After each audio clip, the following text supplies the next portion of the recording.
My name is Jane Wiley. I am a member of the Natural Resources Board, and there are 7 of us on the board. One of the things, the major things, the thing that we want to do with our 5 listening sessions is to make this process as transparent as we can.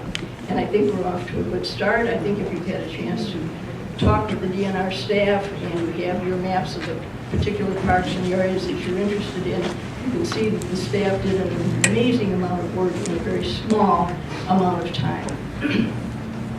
The other thing I'd like to say is that Act 168 is a state law.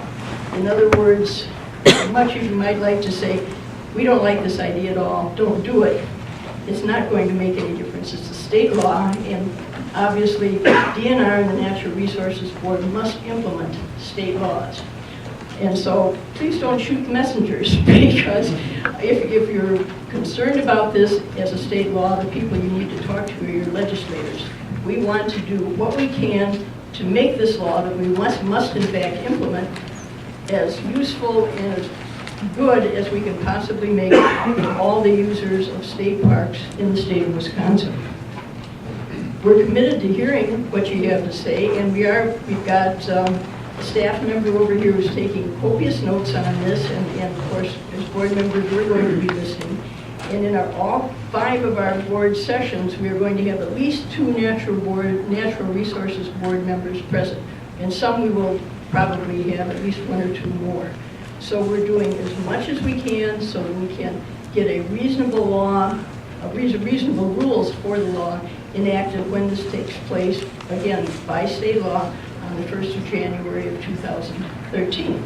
So, thank you very much for your attention, and we truly appreciate you being here tonight. Thank you. We thought that it might be appropriate in each one of the sessions to just give you an overview again, kind of a review if you've learned about some of these issues, or it might be a little bit brand new for some others, but go over what our recommendation is to the Natural Resources Board. And again, as Jane said, this is the implementation of an existing law. So it starts on January 1st, and kind of a little bit of preliminary for 2012, because the law isn't in place yet for parks, all the hunting that exists in parks will remain as it has been for the last number of years. And trapping is not allowed for this season. It will change again at the start of the first of the year. So, Joe, if you want to do this here? Great. So this is the one slide that might be difficult for folks in the back to read, but this is an overview of State Statute 29089, and basically it says that state parks shall be open to hunting, fishing, and trapping for folks that have the appropriate approvals, that's the appropriate licenses. Basically it says that parks are open unless closed, and we'll talk about that in just a second. In the past, parks were closed unless open. State parks in the last number of years have opened up some properties, particularly for deer hunting and the first 3 seasons of turkey hunting. We have a very small number of parks that have a little bit of small game hunting in them as well.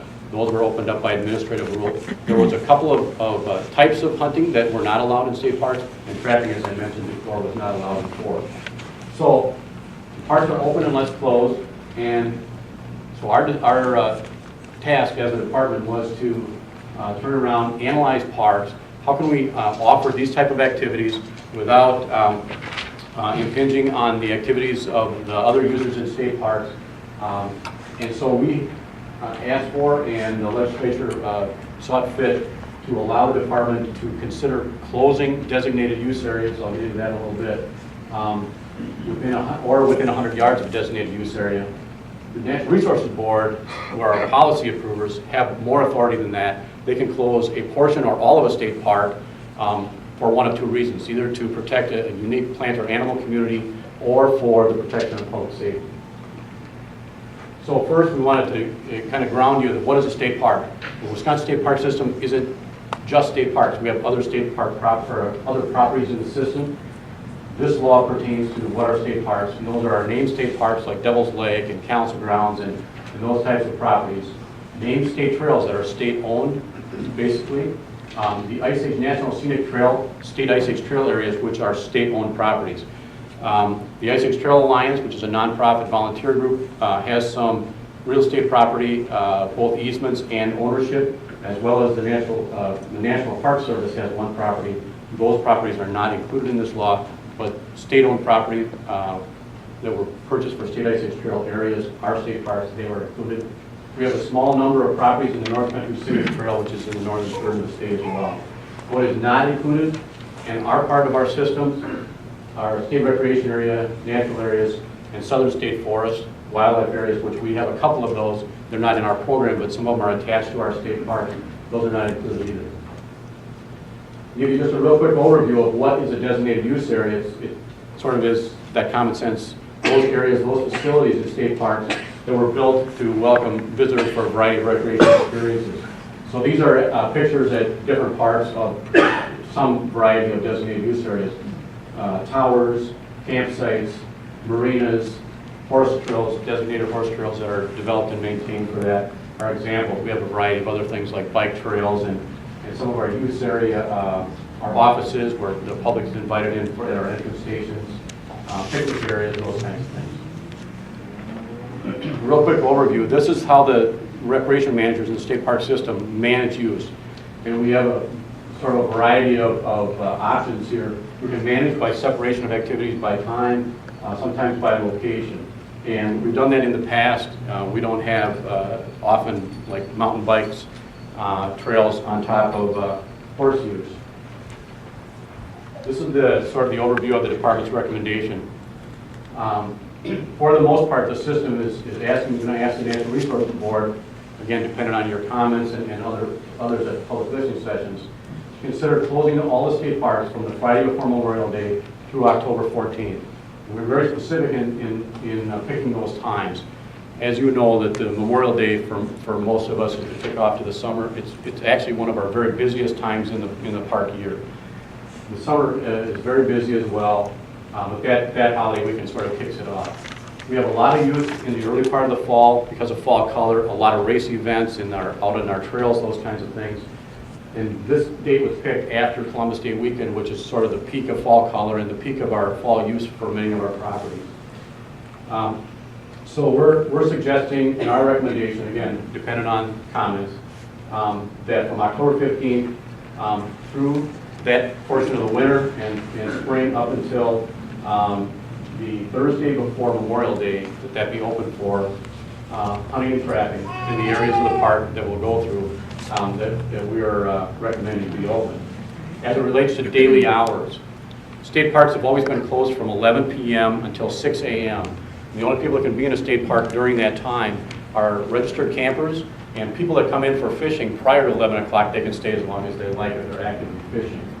So our suggestion for hunting is that there is 11 p.m. closure because of public security, both infrastructure security, people in the campgrounds, and then open again for those activities, hunting and trapping, an hour before the opening time of, if there is a opening time for that season, like if turkey hunting opens at 5, a turkey hunter could come in under this recommendation an hour before to set up. If there is no seasonal framework, and there are a couple of hunting activities in which that's the case, predator hunting is one of those. Our suggestion is, recommendation is to keep the 11 o'clock closure and allow those activities to start to come into the park 1 hour before sunrise. Trapping is pretty much the same, but just slightly different. The same framework, Friday before Memorial Day through October 14th, be closed for all the entire park system, and open on the October 15th and close at 11 p.m. and start again each day 1 hour before the 4 a.m. daily opening of trapping. The only exception to, excuse me, to this is that, and you'll see in our maps, if you have them in your hand or what I'm going to show, that we're trying to open up some blocks of land in the state park. It seems to be that would probably be most appropriate because, one, the public will know where they can go and where they can't go. And but for trapping, our recommendation is that all trapping be done at least 100 yards away from any designated use area or any designated trail. Okay, I'm here representing our neighborhood, the area of Slack Road and Hillcrest Drive in the township of West Point, Columbia County. I'm here because I'm concerned with the protection of public safety. And as you can see in the map, the triangle here is a DNR landlocked piece of land. And it doesn't indicate it there, but there are about 8 houses right in that vicinity, right around this area that's landlocked. And if that's open for public hunting, I believe that's way too close to private property. And it's what I understand, a rifle bolt will carry up to 2 miles. So I'm very concerned about the safety of our children and pets in that area. If you look at the entire size of that, to open that to hunting does not really make a whole lot of sense to us who live there and who have concern for our safety of ourselves, children, pets, and these are public roads. So it could conceivably be a rifle shot doesn't stop at 300 yards. Everybody knows that. It keeps on going. And the amount of land that's here available for hunting, is it really worth the risk of what could potentially be a very dangerous situation? And it only takes one time. And I'm a hunter. I have nothing against hunting, believe me. And I applaud the department for trying to open lands to allow more hunting land available to people. But I think any ethical hunter, the first thing they will tell you is safety first.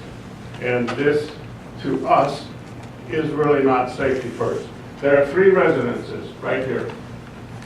This is not a very far distance. And for somebody to take a shot, wound an animal, they're going to end up trying to track it onto public land, maybe take another shot, and how oftentimes does that happen when somebody does something in a very confined area like that? So thank you very much for your attention, and we would appreciate due consideration to keeping this area closed. Thank you. I walk and hike that trail every morning. I do the Gibraltar segment where I go up around and go climb up to the top of the ridge and then come back down on the backside. The thing that was really confusing to me when I saw the proposal is why that there wasn't at least 100 yards placed on the other side of this back trail. Because that trail is used just as much as the main trail because it's a much easier trail as far as going up that ridge. A lot of elderly plus children use that. I'm a very strong supporter of the park. I'm the vice president of the Friends of New Brunswick State Park, and I'm the president of the State Friends of Wisconsin State Parks. Those organizations are going to send written comments to you, but I'm here to speak on behalf of myself for this park. I also don't have a problem with hunting. I come from a hunting family, trapping family, lots of interesting things in the freezer. But what I wanted to let you know is what's not on this map is that all along this side of our houses, up above there is a health clinic. Just where it says Glarus is the high school, and just above where it says Woods a little bit is the elementary school. Over here is the brewery, if anybody's wondering. So that's kind of a populated area. On this part of the park, it's farm fields, it's a quarry, it's more farm fields.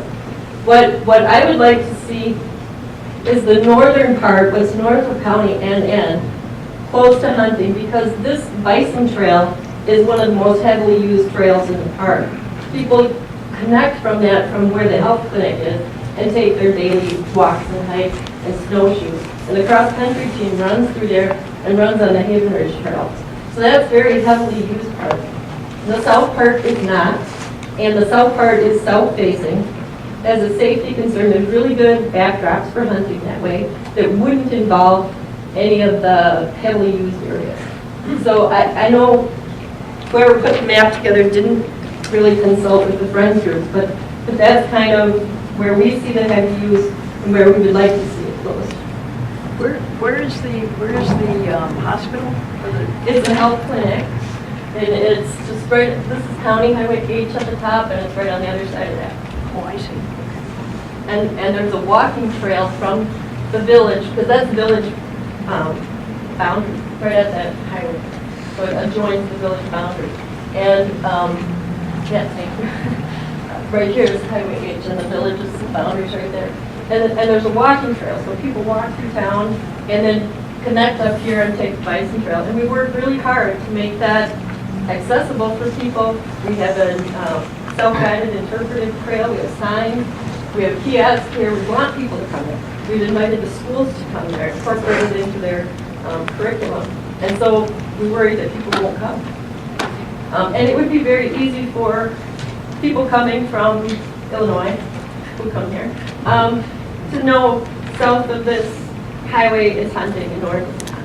I'm David Michelson, and I'm speaking in support of the DNR staff's recommendation of having a 200-yard buffer around the Ice Age Trail, wherever the Ice Age Trail is on state land.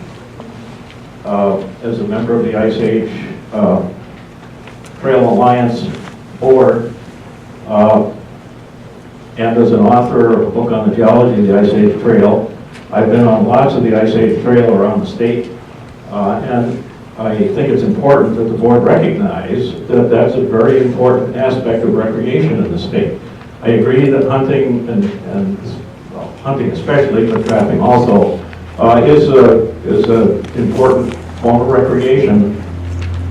But hiking is a very important one also, and that trail brings in people from out of state, as well as hikers in state, and I just think it's important that at least people have the perception that they can safely hike on the Ice Age Trail throughout the fall. A lot of people do hike, or cross-country ski and snowshoe in winter. I think that's very important. Thank you. I think that the way that the law came about is a little bit disappointing. I think it was probably seen as a revenue neutral measure. That's probably not the case. I know at minimum there's a lot of signs prohibiting hunting that are going to have to be removed. New signs have to go up. Somebody has to enforce the boundaries. And there's got to be a whole lot of education because I know there's not enough signs for everywhere. And I think that those are all going to cost money that we hadn't thought about. I definitely appreciate the time limits that are being considered here. I would say they maybe don't go quite far enough. The outdoor recreation season, you know, everybody in Madison thinks the world revolves around Dane County, but the Dane County Farmers Market runs from, you know, April 12th to November 7th, and it seems to me that that's a better approximation of the outdoor recreation season in Wisconsin.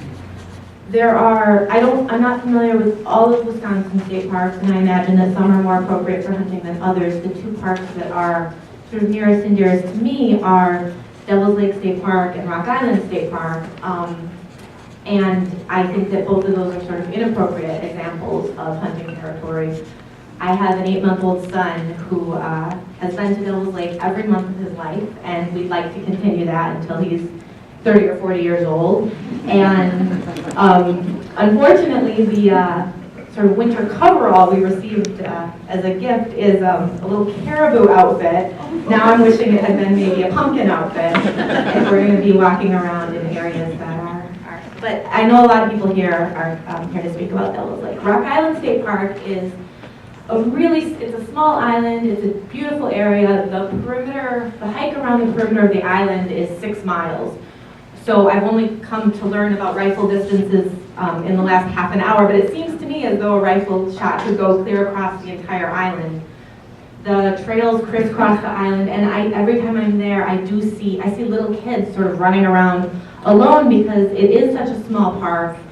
It's a small island. The water around it is very shallow, and maybe they're not there in November, but there's got to be. I think there has to be more thought to, you know, leftover ammunition or shotgun shells or dip containers or some of the other leavings. So I'm glad that the maps were considered one at a time, but I wish that maybe, if not the rangers or the public, but maybe we look back at each map in particular and get more feedback from users or rangers that are best familiar with the uses. Thank you. So you're going to see, it would not unusual, like 75 to 100 people run through that trail during the course of the day. It's heavily used. It's not a good place around here. Could you just kind of point out which one that is? Okay, well, you're giving the trails run, in this case, pretty much through the whole park. So the main area where, But and this the is... major one you're talking about. Okay, the one I'm talking about here, you get a lot of traffic on John Minks, a lot of traffic on Flint Rock, but then there's still, even here, like think about the 100-yard rule, okay? So, well, wait, the 100-yard rule, does that apply to these trails or not? No, these are all open areas, right? So, and even if you were to try and impose it, where would you put it? Because the fact of the matter is, you've got trail on top of trail on top of trail, and they're all actively used. These are used frequently, and these are groomed by state rangers on, with fees paid for by skiers. In my mind, it just does not make sense to try and have hunting there at the exact same time. Are you suggesting then that everything be closed to only during the winter months? Because I would say anytime there's snow on the ground, and I know that's a hard thing to enforce, but that would be the ideal, right? Now, the rest of the time, you still have hikers and things, and that creates a whole separate set of issues. And, my preference would be, but we're talking about trails that are actually groomed and maintained, and I just think that it doesn't make sense to have hunting there and skiing both at the same time. Good evening. My name is Gary Warner. I am a longtime member of the Ice Age Trail Alliance and also a volunteer more than 3 decades. Thank you for the opportunity for this chance to comment on these proposed rules. As several people have already mentioned, and I can say from my experience as out on the Ice Age trails about every weekend doing volunteer work, the key times of the year for people to be out hiking are the spring and the fall. Not midsummer may be the key time in the state parks where you have water-based recreation, but midsummer is not the key hiking time. It's spring when people want to get out because they've been indoors all winter long for many of them, or it's the fall. So I suggest that, strongly urge you to reconsider the time, the season opening, push it back to November 1st at least in the fall, and push it and close it then about April 1st in the spring. I'm also sympathetic to the people who have talked about the winter use. And I was curious to see much of the winter cross-country ski trails at Devil's Lake State Park seem to be in the open hunting area with no buffer around them. I do support the 200-yard buffer for the Ice Age Trail, but loops, as was pointed out with the Gibraltar area, the loop trails are just as important as the designated Ice Age Trail in that system and should be given the same protection. As a volunteer, I have to take a little bit of umbrage with the staff of the Alliance who have cavalierly said that they would post signs. I think that the issue of what a 100-yard buffer is going to be a serious management problem in many areas. I don't think we as the volunteers maintaining the trail should bear that responsibility. I think the state of Wisconsin should pay for it and should provide the staff to do it. And if that's the cost of doing business, maybe it's not worth it to keep all of these areas open. Lastly, and I'll use the Gibraltar picture as an example, on many of the maps that I've looked at, there are little tiny pieces of land that fall outside that 200-yard buffer and would be open that make no sense from a management standpoint to open, particularly if you're going to sign them. You would have to put more signs in areas. It would make much more sense to close the whole area rather than just follow slavishly a 200-foot contour line around the trail. Thank you for being here and for listening to all of us. My name is Kate, and I'm an outdoor enthusiast, and like a lot of people here, I love the Wisconsin State Parks. I think they are the best in the nation, and I'm an avid user, hiker, skier, swimmer, and also one of those people who doesn't see the separation between species. So when I see an animal murdered, that's how I take it. I also see, but let me just say, I do, if somebody's going to eat meat, I respect a trained hunter going and gathering that meat out of the woods as opposed to factory farming. I think it's much more humane to have a hunter. I think there's a huge need to delineate between trapping and hunting. A lot of people in Wisconsin are pro-hunting, but they see trapping as animal cruelty. There's also different ramifications for the two things. With hunting, you have bullets. With trapping, you have something that's left on the ground that could potentially harm children, well, could harm anybody or pets. I also think, thank you, that you need to be concerned about the civil lawsuits because an injury or a murder of a person or a child will occur. It's a question of when, not if. I myself was shot at riding a horse in the city limits during deer hunting season in northern Wisconsin and survived it. My father was a veterinarian in northern Wisconsin for 37 years. During hunting season, it was very common to have between 15 and 20 animals rushed in for emergencies due to trapping primarily. And several of those animals did not survive. Me, as a person who has repeatedly bought annual passes to the Wisconsin state parks, I'm seriously considering not doing that. I do not want to go to any park where I see an animal being murdered. I do not want to put my own life at risk while I'm riding my bike or skiing or stepping on something when I get out of the water from swimming, getting some type of injury. And lastly, I'd like to say that, like us, animals have pain receptors, emotions, and social bonds. The University of Wisconsin has, the University of Washington states that 80% of people who will abuse an animal will abuse a child. I would ask you to really look at trapping, do everything you can to minimize trapping, and stop teaching abuse. A very inherently dangerous situation and trying to make it safe. And I think it's really a legal fiction what you're trying to accomplish here. I think they're mutually incompatible uses, especially at a park like Devil's Lake. I think the preceding speaker was correct. It's really a question of when someone's going to get killed, not really if. To echo another speaker, a lot of these parks, Devil's Lake in particular, gets a lot of heavy use in fall and winter. I'm an avid hiker. In the winter, late fall, rock climbing. Devil's Lake is a huge rock climbing destination. I know other people here to speak on that, so I don't want to steal their thunder. But on a personal note, I can tell you folks that I think this area should be closed to hunting. This is a very popular trail that leads to this trail, which is also very popular in the climbing community. The same would be true for this area right here. This trail right here is commonly used throughout the year, late fall, winter, by the climbing community. So I think this entire area should be closed to climbing, closed to hunting because of the climbing community. I would echo the sentiments expressed by other speakers. A high-powered rifle is going to travel a long distance. It's just a question of when someone is going to get injured. I think if you're going to do this also, you need to consider the liability aspect. I think if you're going to allow people to hunt or trap, you need to force them to register. When an injury occurs, you want to know who did it. You want to know where they live. You want to be able to hold the person responsible.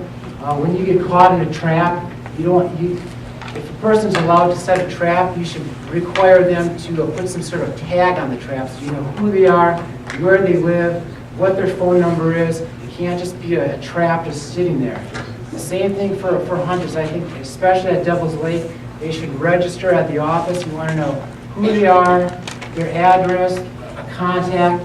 I would want to know where in the park they're hunting so when an injury occurs, you can try to track it down as best you can. I'd want to know what sort of weapon they're using. There's a huge difference between a high-powered rifle, a shotgun, and a bow. First thing I'd like to say is, I'm glad I'm not in your shoes. I think the Senate did a very poor job when they passed this bill, not giving the flexibility to the committee. I was here to brought a lot of these points up. And the comment made by one of the senators was this bill needs a lot of work. Unfortunately, those senators, 2 or 3 of them were up for re-election and the bill did not get the work. So what we've got now, it's all or nothing that these people are faced with. All hunting, all fishing, all trapping.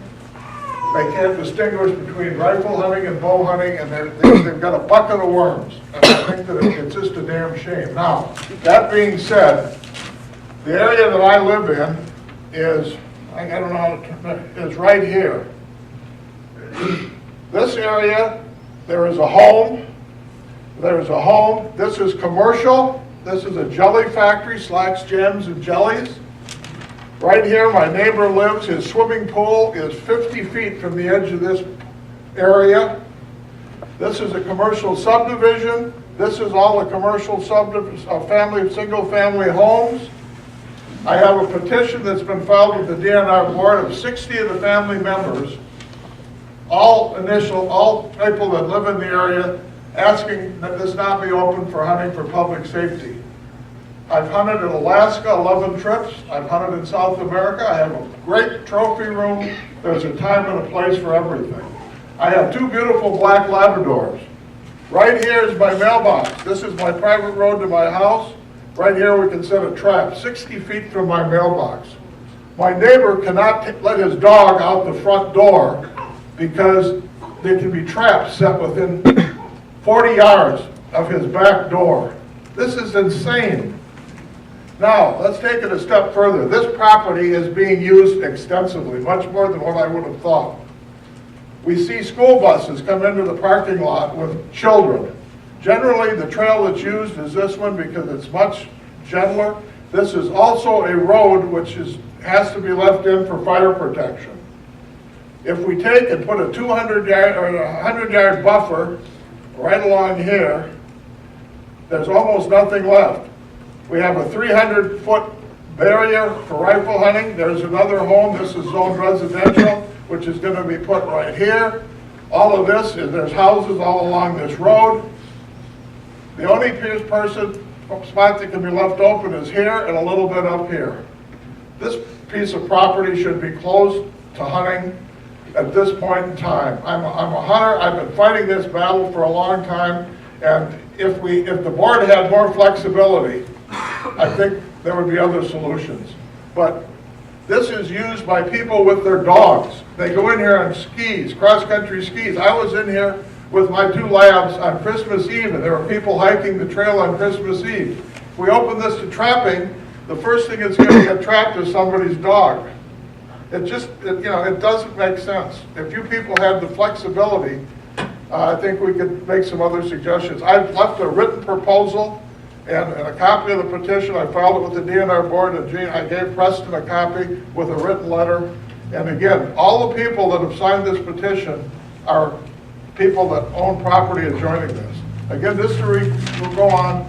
This is all their homes all along here. There's home here. There's one going to be built right here.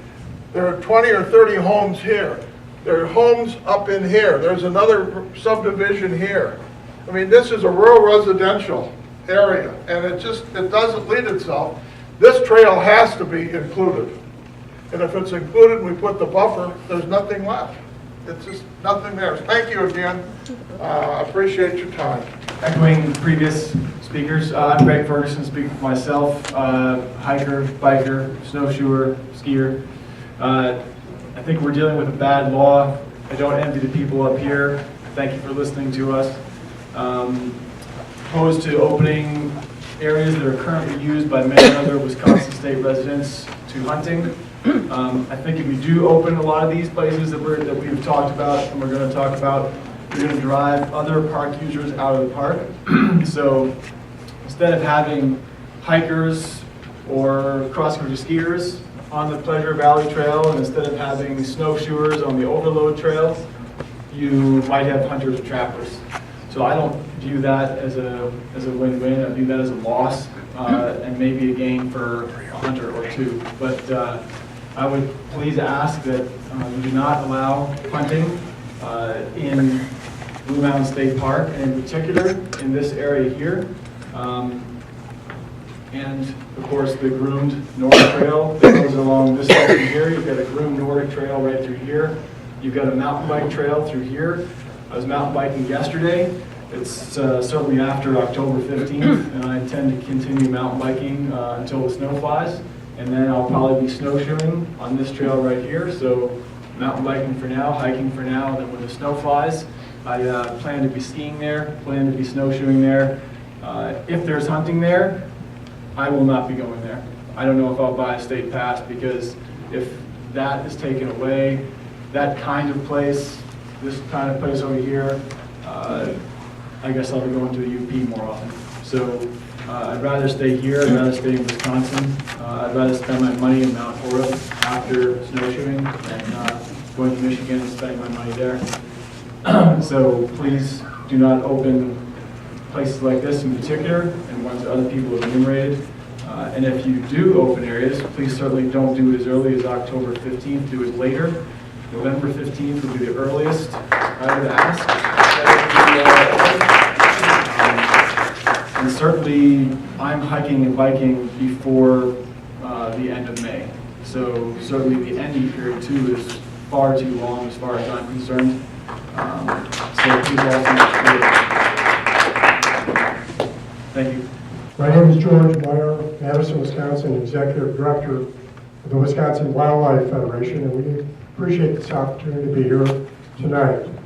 The Federation has 186 hunting, fishing, trapping, and forestry related affiliate organizations, and we appreciate you holding these hearings throughout the state.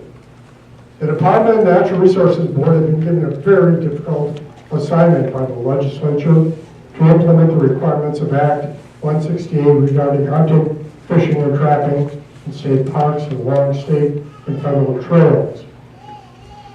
We understand and support the requirements of the legislation requiring the department to close areas on those lands if necessary to protect public safety and for unique plant and animal species. Public safety is paramount in the minds of hunters and anglers in the state. We believe that, in fact, the department staff has had a monumental task to do and has come up with some generally good guidelines to, in fact, help the board in making its decision to close and open certain areas. And I'm very familiar with the state park system. I've been in every one. I'm an avid, just as avid park user as I am a hunter. They all vary. You've seen some examples tonight. And we think reviewing each of these maps in light of the testimony you're going to get over the next 5 days makes sense. As an example, you've seen some areas that after you put the designated areas are very small for hunting with high caliber weapons, big game hunting. So those may be areas you look at. There's also, you're getting some of the sub-trails which are linked to the larger trails, maybe heavy use areas. But as you make these fine-tuning decisions, it shouldn't be just a no-go or go situation, no hunting or trapping, or hunting and trapping. And I think one of the earlier gentlemen mentioned, there are areas where, because of their size, high caliber weapons for big game hunting shouldn't be used, but clearly you could use small shots or shotguns for pheasant hunting or turkey hunting or something like that without the safety concerns that have been raised. In addition, archery hunting would be very appropriate in those situations, and clearly trapping in those situations would still be very usable. I think there's been excellent testimony, and we will get more of this information out to our members, and so you have more individual comments. But I think you're off to a good start, and this process is an excellent one. You've had many different sides discussing tonight, and we applaud your efforts in fine-tuning these maps. Thank you. Are you suggesting that perhaps the board and the staff can moderate the kinds of hunting weapons? Sure. Okay. It's been based mainly so far on time, has been your distinction between conflict of uses. And that's a good rough cut, but in some areas it may also be type of hunting that it may be the fine tuning that would be appropriate. And this is not easy because of the great difference in state parks. But thank you for what you're doing. I'm just going to give you a few little additions to that. We're very concerned about this area here. I live right about here. And over the period of time when we submitted, I know to the board, our list of issues and concerns about the property, because it wasn't clear that this was even closed. Last year, this was all open, and right now it's actually posted closed. And that's because the DNR came out specially to close it. I was right about here, and there was somebody looking to hunt, and they were looking to decide if they should hunt here, even though it wasn't open to hunting. Argued with me, followed me to my mailbox right about here, and insisted that they could go in there and hunt. Now, if you look at that little tiny piece of property, they were already behind. They were on my property looking to put up a tree stand. Well, that didn't make me very comfortable. The other day, one of the other people that's here, who has a 7-month-old baby, something similar happened, and he found somebody here doing the exact same thing. Well, you know, if that person decided to practice some target shooting, which they have done, our houses are here. You know how far a bullet goes. And on this piece of land, on this hill, we've had bullets through windows, we've had bullets through trees. Slack's Jellies is there. They've had bullets in their trees. There's a lot of people that go back and forth on Hillcrest and Slack. We don't want somebody killed there. There's a lot of children that use this property, in particular this trail, unattended, because it's like their backyard. I really don't think that they're going to know the difference, whether you put a buffer zone or not, that they can walk here and not here. So we're concerned about that. If you do put a buffer here, there's a little tiny piece of property. We're talking 10 acres. This entire piece of property is 78 acres. This little piece of property is 7. So really you have to ask yourself, does it make sense? Is it really worth it? Do you want to take somebody's life for this many acres? I don't think so. Thank you. Thank you. Good evening. This weekend, a little 6-year-old girl took her 2-year-old dog on a trail in Minnesota, and it got caught in a trap. Just want to start with that. This bill is such a betrayal to all of us citizens who you are also supposed to represent, who love nature and have believed that our parks would be a safe place to enjoy nature with our families and our pets. Our parks are a treasure to us all, and we want to see our wildlife alive, not terrified and struggling to free themselves from barbaric traps. How could this board, how could the state allow 8,000 trappers, 1,000th of 1% of Wisconsin citizens to trap in our parks where we want to feel safe? I would like to see this bill completely repealed. While my major focus is against trapping, and the immense suffering it involves, I don't believe either trapping or hunting should be allowed in a park. We have a right to feel safe, and trapping is an unknown horror that does not belong in the parks. What have we evolved to as human beings that we actually guarantee the right for a few to do so much harm to animals and psychological terror to the rest of us? You don't think that the thought of what is being allowed doesn't terrify the rest of us? The public avoids the subject because it can't even stand to imagine the torture. And the DNR doesn't even feel ashamed to call it a recreational activity. Stop claiming that trapping manages population and controls diseases, when our own overpopulation and urban sprawl into natural wildlife areas are many of the real reasons for problems with wildlife. There are other methods to deal with wildlife trapping than trapping them. The real reason for trapping is the fur trade. Please don't put the safety of our pets, families, and any living being in the outdoors at risk. Traps are barbaric and should just plain be banned, and our county and state parks should be free from cruelty. This bill should never have been passed and should be repealed. All life is precious. I want to end with a quote from Charles Darwin from his 1863 essay called Trapping Agony. I know of no sight more sorrowful than that of these unoffending animals as they are seen in the torture grip of these traps. Few men could endure to watch for 5 minutes an animal struggling in a trap with a torn limb. Some will wonder how such cruelty can have been permitted to continue in these days of civilization, and that's in 1863. Thank you.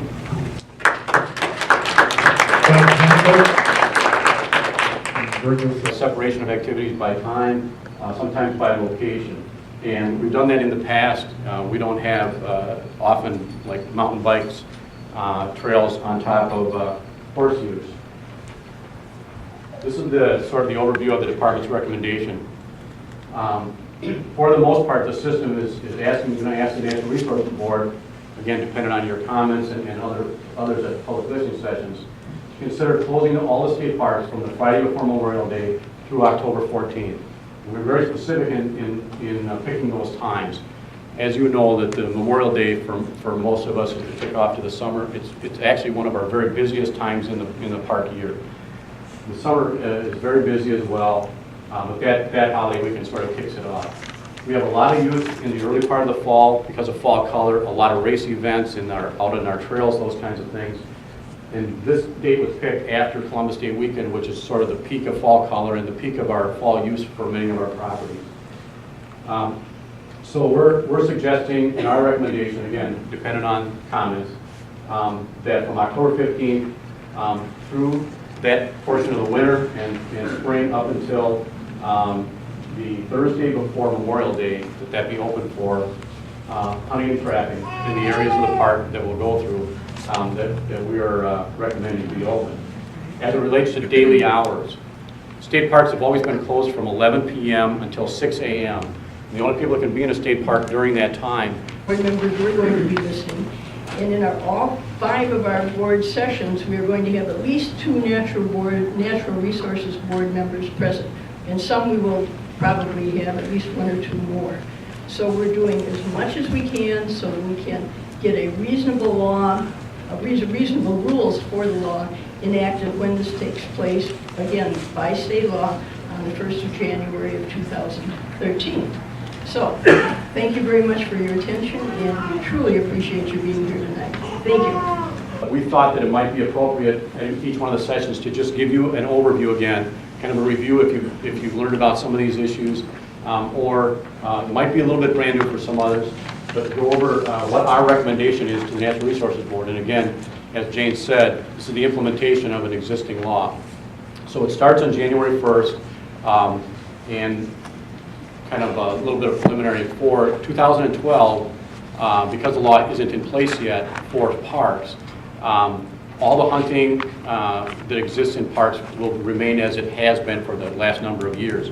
And trapping is not allowed for this season. It will change again at the start of the first of the year. So, Joe, if you want to do this here. Great. So this is the one slide that might be difficult for folks in the back to read, but this is an overview of State Statute 29089, and basically it says that state parks shall be open to hunting, fishing, and trapping for folks that have the appropriate approvals, that's the appropriate licenses. Basically it says that parks are open unless closed, and we'll talk about that in just a second. In the past, parks were closed unless open. State parks in the last number of years have opened up some properties, particularly for deer hunting and the first 3 seasons of turkey hunting. We have a very small number of parks that have a little bit of small game hunting in them as well. Those were opened up by administrative rule.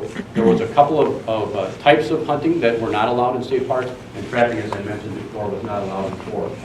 So parks are open unless closed, and so our task as a department was to turn around, analyze parks. How can we offer these type of activities without impinging on the activities of the other users in state parks? And so we asked for, and the legislature saw fit to allow the department to consider closing designated use areas. I'll get into that in a little bit. Within 100 yards of a designated use area.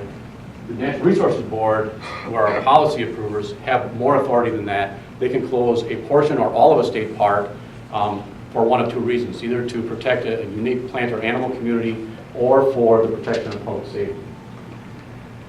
So first, we wanted to kind of ground you that what is a state park? The Wisconsin State Park System isn't just state parks. We have other state park other properties in the system. This law pertains to what are state parks, and those are our named state parks like Devil's Lake and Council Grounds and those types of properties. Named state trails that are state-owned, basically. The Ice Age National Scenic Trail, state Ice Age trail areas, which are state-owned properties. The Ice Age Trail Alliance, which is a nonprofit volunteer group, has some real estate property, both easements and ownership, as well as the National Park Service has one property. Those properties are not included in this law, but state-owned property that were purchased for state Ice Age Trail areas are state parks. They were included. We have a small number of properties in the North Country Scenic Trail, which is in the northern third of the state as well. What is not included and are part of our system are state recreation area, natural areas, and southern state forests, wildlife areas, which we have a couple of those. They're not in our program, but some of them are attached to our state park. Those are not included either. Give you just a real quick overview of what is a designated use area. It sort of is that common sense. Those areas, those facilities in state parks that were built to welcome visitors for a variety of recreational experiences. So these are pictures at different parts of some variety of designated use areas. Towers, campsites, marinas, horse trails, designated horse trails that are developed and maintained for that are examples. We have a variety of other things like bike trails and some of our use area, our offices where the public is invited in for our entrance stations, picnic areas, those kinds of things. Real quick overview. This is how the recreation managers in the state park system manage use. And we have a sort of a variety of options here. We can manage by